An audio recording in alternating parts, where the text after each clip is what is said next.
Just think.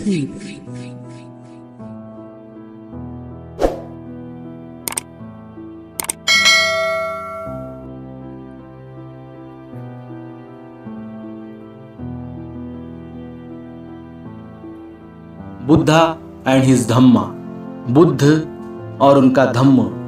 भाग चौथा, ज्ञान लाभ और नवीन मार्ग का दर्शन। 2. ज्ञान लाभ। 1. ध्यान करने के समय के लिए गौतम ने इतना भोजन इकट्ठा करके पास रख लिया था कि 40 दिन तक कमी न पड़े। 2. विघ्नकारी अकुशल विचारों को मूलोच्छेद कर सिद्धार्थ गौतम ने अब भोजन ग्रहण करके अपने आप को तरोताजा कर लिया था और सशक्त हो गया था। इसी प्रकार उसने बोधि प्राप्त करने के निमित्त ध्यान करने की अपनी तैयारी कर ली थी। 3. ज्ञान प्राप्ति के लिए गौतम को 4 सप्ताह एक लगातार ध्यान मग्न रहना पड़ा। उसे अंतिम अवस्था तक पहुंचने के लिए 4 सीढ़ी पार करनी पड़ी। 4. पहली अवस्था वितर्क और विचार प्रधान थी। एकांतवास के कारण वह इसे बड़ी सरलता से प्राप्त कर सका। 5. दूसरी अवस्था में इसमें एकाग्रता आ शामिल हुई। 6.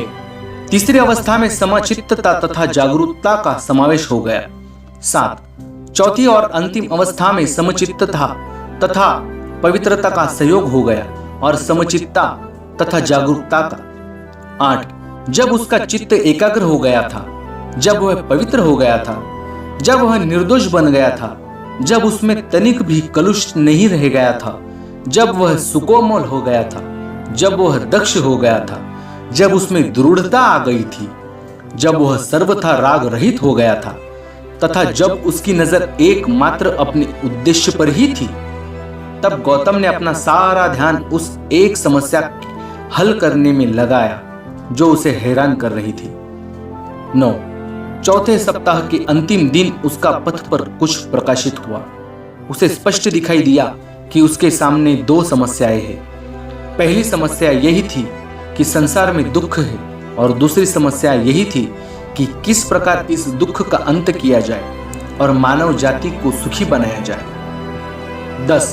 इस तरह 4 सप्ताह तक लगातार चिंतन करते रहने के बाद अंधकार विलीन हुआ, प्रकाश प्रकट हुआ, अविद्या का नाश हुआ, ज्ञान अस्तित्व में आ गया, उसे एक नया पथ दिखाई दिया। Thanks for watching video. Subscribe your own YouTube channel, Just Think, and press the bell icon for notifications.